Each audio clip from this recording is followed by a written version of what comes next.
లేదు. హాస్పిటల్లో పనిచేసే ఒక నర్సు నాకు కిడ్నీ ఇచ్చిన అమ్మాయిని చూసిందంట. తన వివరాలు పూర్తిగా తెలియదంది. ఈసారి ఆ అమ్మాయి కనిపిస్తే ఖచ్చితంగా చెప్తాను అని చెప్పింది. అదొకటే ప్రస్తుతానికున్న హోప్ నాన్న. ఏంట్రా ఇది?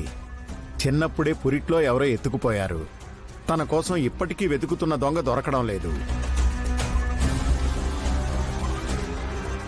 ఇప్పుడు ఈ తల్లికి కిడ్నీ ఇచ్చి ప్రాణం నిలబెట్టిన దేవతకి కృతజ్ఞతలు తెలుపుదామంటే తనెవరో కూడా తెలియట్లేదు. ఎందుకు తన జీవితంలో ఎవరిని కలవాలనుకున్నా కలవలేకపోతోంది?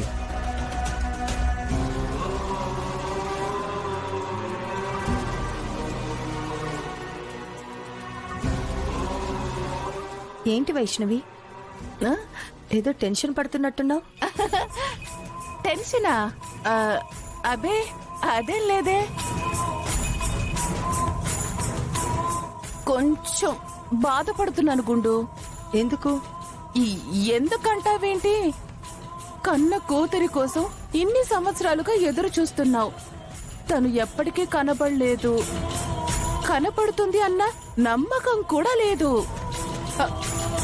కనీసం నీకు కిడ్నీ ఇచ్చి ప్రాణదానం చేసిన అమ్మాయి అయినా కనపడితే ఏదో కొంచెం బాగుండేది.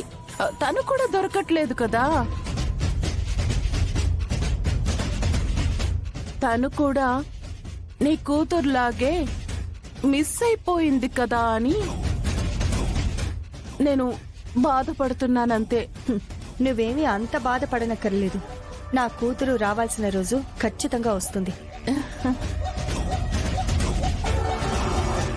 కానీ త్వరలోనే నాకు కిడ్నీ ఇచ్చిన అమ్మాయి ఎవరో ఖచ్చితంగా తెలిసిపోతుంది. ఎలా తెలుస్తుంది గుండు?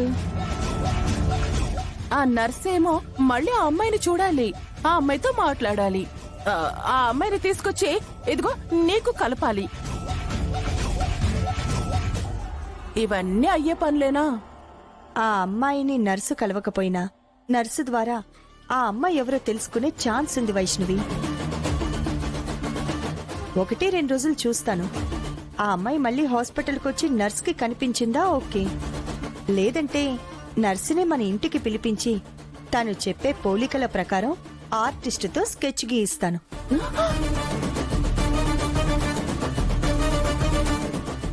సో తను ఎలా ఉంటుందో మనకి తెలిసిపోతుంది. అలా తను ఎవరో తెలుసుకుంటాను.